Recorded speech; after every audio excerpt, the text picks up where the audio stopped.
პირველი გაკვეთილის შემდეგ დამირეკა ექიმმა, რომ ბავშვი იყო ჩასული მე-10 კლასის მოსწავლე, რომელსაც ჰქონდა წვივზე ნაკაწრი.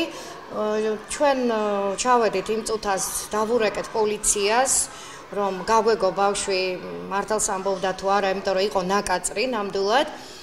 ეხლა ველაპარაკე პოლიციის უფროს, რომელმაც მითხრა, რომ არ დასტურდება არანაირი ინციდენტი.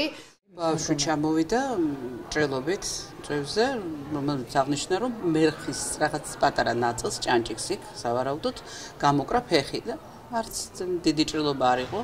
აი მე უბრალოდ არ მესმის ამ აჟიოტაჟის მიზეზი. რამდენადაც ვიცი, ბავშვი სახლშია.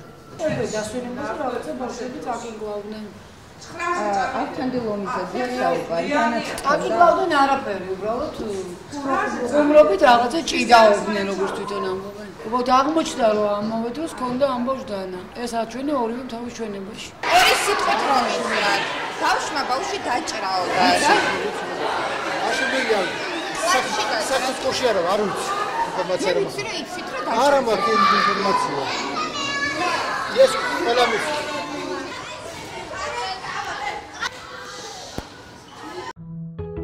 იცოდე ყველაფერი ექსკლუზიურად.